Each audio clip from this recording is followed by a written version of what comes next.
yang bagus buat Leo untuk masuk ke sepak bola Eropa. Ya mudah-mudahan, kita nggak pernah tahu ujungnya di mana. Karena balik lagi kita, apalagi tahun pertama penyesuaian, adaptasi segala macam.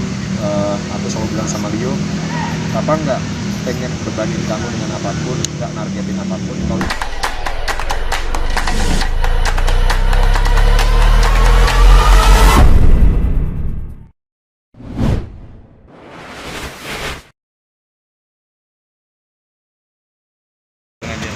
Kak Garut ceritanya soal di Instagram tuh yang katanya Kak Lagi heboh. itu apa sih? Lagi heboh itu. Gimana, Bang? Heboh tuh. ya tunggu aja, ntar malam ini nih, bentar lagi nih keluar nih beritanya. Waduh.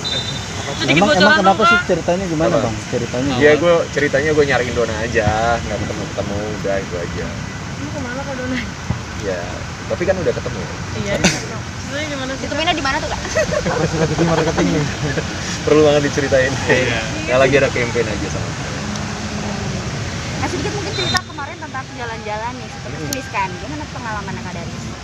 Ya selalu menyenangkan ya, apalagi udah hampir 2 tahun nggak jalan-jalan ke luar negeri sama anak-anak gitu kan. Terakhir kan September, di masa pandemi ya, September kemarin cuma bertiga sama Dona sama Leo karena memang harus nganter Leo berangkat sekolah. Sebelumnya benar-benar sebelum pandemi itu 2019 Desember. Jadi pengalaman yang seru lagi, dan kebetulan juga ketemu sama beberapa teman di sana, dari Rio, ada Dedimas, ada Bara Budiman juga. Kita sempat hangout bareng. Menyenangkan bisa berkumpul lagi berlima karena 3 bulan Rio harus sekolah dan terpisah dari kita. Berapa lama tuh kemarin?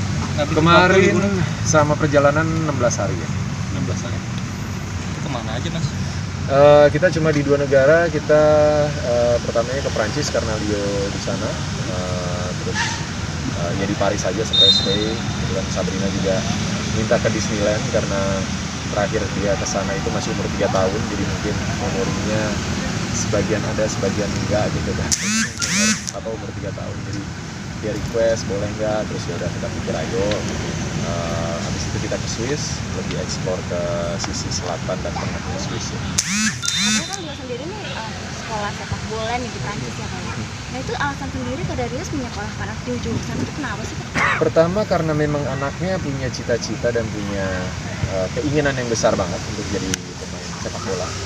Kalau Leo dan Diego ya dua-duanya. Kalau Leo tapi masih punya cita-cita kedua lah. Aku bilang sama mereka dari mereka masih SD, kalau mau jadi pemain bola ya harus belajar di tempat mana kiblat sepak bola dunia ada gitu ya. Jadi mungkin liganya terbaik gitu ya, ya di Eropa. Terus kita coba wujudin itu, kita ngobrol panjang dari kelas 6 SD sebenarnya. Sempat berpikir sama Dona mungkin lulus SD masuk SMP langsung di sekolah di sana, tapi ternyata kita ngeliat dulunya belum siap waktu itu. Akhirnya begitu dia naik kelas 3 ya, naik kelas 3 SMP, kita ngeliat anaknya udah siap dan dia benar-benar selama 2 tahun dia tunjukin komitmen yang tinggi untuk latihan, untuk ningkatin performance-nya dia, dan ya diterima di sekolahnya dan akhirnya berangkat gitu. Jadi ya mudah-mudahan ini kita bukain jalan. Selebihnya ya tergantung anaknya seberapa besar keinginannya dan kemauannya untuk terus berkembang, belajar dan jadi yang terbaik, jadi terbaik versinya dia. Berarti seneng dong ada generasi penerus hobi bola nih. Ya seneng, cuma kalau aku sama Dona sebenarnya kan apa aja cita-cita anak-anak harus jadi pemain bola. Kebetulan ternyata 2 anak cowok ini, bahkan Sabrina juga sebenarnya sempat minta masuk ekskul bola gitu. Cuma aku sama Dona, aduh yang aneh udah kakaknya aja gitu. Kita yang malah agak ngebatasin gitu. Tapi kakak-kakaknya memang aktif banget dan latihan terus. Mereka nggak pernah komplain, mereka selalu berusaha untuk jadi lebih baik lagi. Mereka berusaha untuk punya komitmen yang besar sebagai atlet profesional, bukan cuma sebagai pemain bola buat hobi doang gitu ya. Jadi kita ngelihat itu dan akhirnya kita mencoba untuk kasih akses terbaik yang bisa kita kasihkan. Dia di Prancis, di kotanya namanya Evian. Jadi ada akademi yang memang ada international schoolnya ya. Jadi secara akademik tetap berlanjut, tetap belajar. Bahkan kalau nilainya jelek mereka nggak boleh latihan dulu. dan akademi ini juga kerjasama dengan beberapa klub Eropa, jadi ada banyak proses sparring, scouting dan lain-lain gitu. Jadi kita pikir untuk masuk karena jarak, karena mungkin gap juga gitu ya, jadi kita pikir ini step yang bagus buat Leo untuk masuk ke sepak bola Eropa. Ya mudah-mudahan, kita nggak pernah tahu ujungnya di mana, karena balik lagi kita, apalagi tahun pertama penyesuaian, adaptasi segala macam.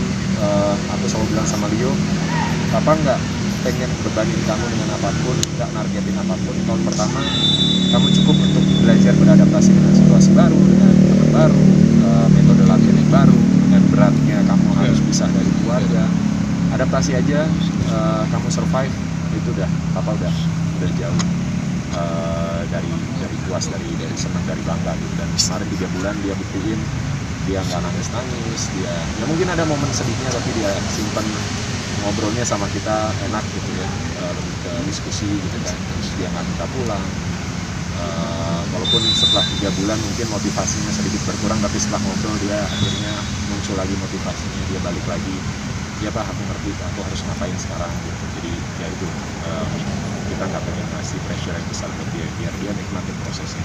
Sempat ada rasa khawatir itu melepas anak masih usia dini gitu, jauh lagi. Pasti khawatir, dan kita coba siapin semaksimal mungkin supaya anaknya bisa lebih nyaman dalam proses adaptasinya dia. Ada banyak tahapan yang kita lewatin sama-sama, bukan cuma Leo aja kita lepas, tapi kita juga sebagai orang tua juga terlibat di dalamnya, dan kita pantau terus. Proses komunikasi juga coba kita jaga, kita nggak pengen terus komunikasi jadi satu keharusan ya, kalau pengen ngobrol, pengen telepon, pengen say hi anytime gitu kan, tapi nggak jadi keharusan harus dijadwalin atau gimana, enggak. Tapi intensitas dan kualitasnya yang kita cari di sana, jadi supaya anaknya juga tenang. Nggak gampang 14 tahun tinggal jauh dari orang tua, tapi pengalaman dari sekolahnya sendiri bilang bahwa anak-anak itu begitu udah lewat masanya, mereka udah ikut kegiatan, udah nggak ada waktu lagi buat mikir yang lain-lain, karena memang capek banget dan padat banget kegiatan. Tapi biasanya seorang ibu nih yang nggak bisa menutupi nih rasa khawatir, sedih, bahkan segala macam. Kalau Kak Dona gimana? Ya ada momen-momennya, momen-momen haru mungkin ya, ketika lagi ngobrol berdua atau telepon sama Leo misalnya, atau kita lagi diskusi masalah apa yang udah berjalan selama ini, pasti adalah momen haru di Dona gitu ya. Apalagi Dona orang yang sangat-sangat sensitif gitu, dan ya jadi tugas kita untuk saling menguatkan dan jadi apa ya, sandaran. Cuma sejauh ini selalu positif, apa yang kita rasain itu selalu positif. Kita melihat Leo, kita sangat-sangat bangga dan berpikir Leo anak yang sangat hebat, bisa survive, bahkan ketika masuk setelah libur gitu ya, masuk lagi ke center, dia sama sekali bebannya lepas, dia langsung jalan ke center dan begitu pisah ya udah gitu, dia tahu apa yang harus dilakuin, gak ada drama-drama yang aneh-aneh gitu kan. Dan begitu kita udah sampai Indonesia, kita berkabar juga ya udah semua kayak aman, normal, walaupun kita tahu pasti deep down dia mencoba begitu keras untuk bisa ngelewatin semua dan bertahan. Kak, benar nggak sih kemarin liburan selain juga menjenguk Leo di Perancis jadi satu momen yang romantis buat Kak Daris dan Kak Dona untuk menjalankan honeymoon lagi? Kita mah honeymoon tiap hari. Ya kebetulan momennya itu lagi anniversary ke-15 juga.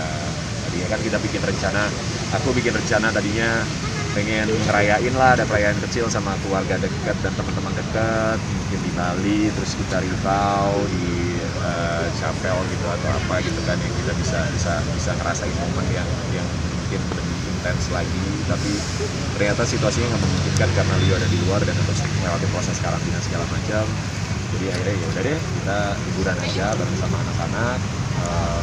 Walaupun sempat mikir untuk di cancel karena situasi pandemi, omikron di luar juga lagi naik gitu ya. Tapi akhirnya setelah dipertimbangkan ya udah deh kita berangkat, tapi langkah preventifnya kita jagain anak-anak kitanya juga biar sehat dan nggak bawa virus gitu ya.